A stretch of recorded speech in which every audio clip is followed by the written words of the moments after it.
Guys, this is Patterson UTI Energy. My name is Luis Del Real. My name is Alexis Confield. And my name is Prince Ariadne. We'll be showing you guys an introduction with a YouTube video.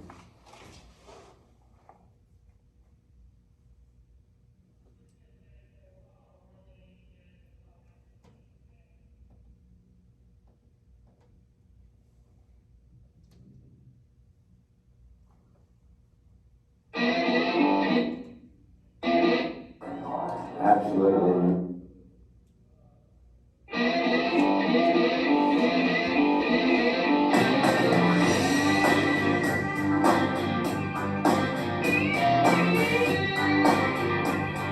We currently have 28 rigs operating with natural gas as a primary fuel source. The majority of those rigs actually run a bi-fuel system where they mix natural gas and diesel. We currently have 7 rigs with the GE Waukesha engine packages that burn 100% natural gas. I would suggest that utilizing natural gas as a primary fuel source is good for the environment, it's good for our customers, it's good for the United States. If it wasn't for the oil and gas drilling, we would not have nothing here. Absolutely nothing. There's nothing else that happens. This has brought so much revenue to the county. Anyone that wants to work can work. I mean, there's jobs everywhere. There's new plants they put in. It just a big snowball. I mean, it just keeps going through, you know.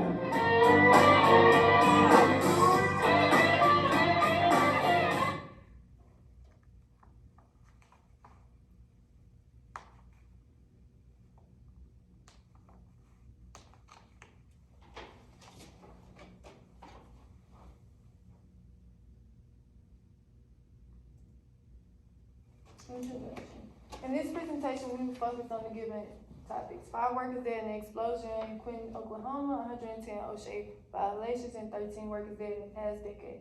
Also, we will focus on U.S. Senate Patterson, one of the worst violators of the workplace. On these topics, the discussion looks at the incidents, the reason why it happened, and the possible remedies we could take moving forward to prevent it. First topic will be 5 workers dead in the explosion in Quinton, Oklahoma. I'll start out by introduction on the YouTube video of it.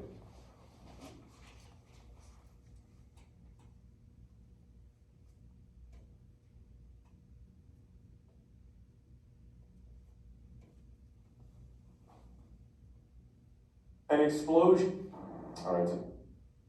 explosion ripped through a drilling rig in eastern Oklahoma this morning. One official on the scene said, quote, pretty much everything that is on location is on fire. DeMarco Morgan is there. Just before 9 a.m. Central Time, an explosion at a gas well just west of Quinton, Oklahoma, sent workers running for their lives. This is the rig. It's obviously been blown off the top of the platform. 17 people managed to escape. 5 are still unaccounted for. Pittsburgh County Sheriff Chris Morris. They're all pretty shook up from what I've seen. I mean, which is expected. You know, it's a pretty traumatic deal to go through. Authorities say they don't know what caused the explosion, and the company does not have a history of incidents. Kevin Enlow is the Pittsburgh County Emergency Management Director. What do we know about the 5 still unaccounted for? We don't. All we know is that they are missing at this point. So at this moment, are you fearing the worst? I'm staying hopeful. I want to stay optimistic, but it was a very intense fire. Authorities are still not letting anyone get close to the site of the explosion. With fires still burning, searchers have not been able to get closer than 100 feet to the rig to search for the 5 missing workers. Jack? All right, DeMarco, thank you. Great.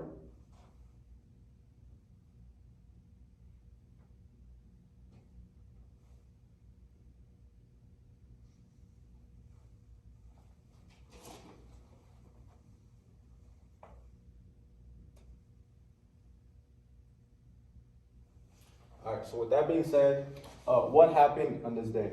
It was only a day after a massive explosion blasted through an eastern Oklahoma drilling site, sending plumes of black smoke into the air and leaving a derrick crumbled into the ground, that the deaths of 5 employees were discovered, according to a local emergency official.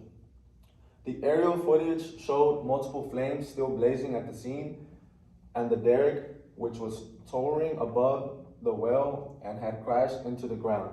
had not been put out yet. So what happened? So why did the explosion occur? There are a number of speculations that can be drawn to be the cause of the explosion, which claimed the lives of 5 workers. These speculations include: number 1, poor handling of the oil from the wells by the workers. Number 2, the lack of alert system/mass notification systems to alert the workers of any impending danger. And number 3, lack of regular fire safety inspections. What would have been done to prevent the incidents?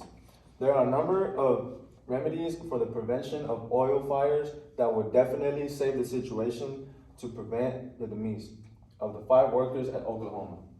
These measures include: number 1, the installation of fire safety alarms or alert systems near the work zones. Number 2, implement and install dangerous flammable gas detections and monitoring systems. And lastly, performing regular and through fire safety inspections. 110 OSHA violations and 13 workers dead in the past decade. What happened? The Occupational Safety and Health Act dictates a number of safety procedures for workers. It is, however, unfortunate that despite the formation of this administration to provide training on safety maintenance in the workplace, a number of violations in the last decade have been identified, which consequently led to 13 deaths. What could have been done to prevent this incident? In order to be better implement of the OSHA guidelines and prevent the incidents of death of 13 workers in the last decade and the possible violations, the following recommendations are made: to ensure that all workers are well trained of the possible dangers and hazards they are capable of facing in the workplace and how to avoid them. Also, implement safety measures, especially when the workers are working with chemicals. Chemicals can be very dangerous. Introducing a first aid team in order to quickly deal with emergency issues before they get worse. As in the video, they didn't have a backup plan. Everybody scattered. U.S. Senate Patterson, one of the worst violations of the workplace safety laws. Incidents. Patterson is referred as one of the major violations of workplace safety laws or gallons due to the following 3 major reasons. Number 1, I have 5 workers dead in an explosion in Quincy, Oklahoma. And number 2, 110 OSHA violations and 13 workers dead in the past decade. This is the same issue discussed above, therefore, and same recommendation would be implemented to avoid such happening in the future. Conclusions. In addition to the new suggested procedures rely on effective ideas and practices, they have grown under the OSHA initiative, including the VPP and the SHARP.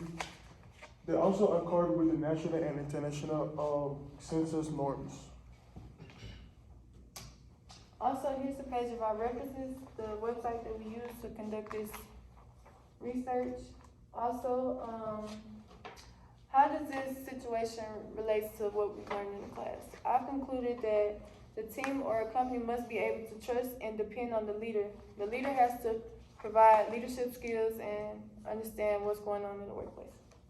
And for me, I would say this topic relates to the class is communication is key. Without communication, the team will not go to show and it will not be great.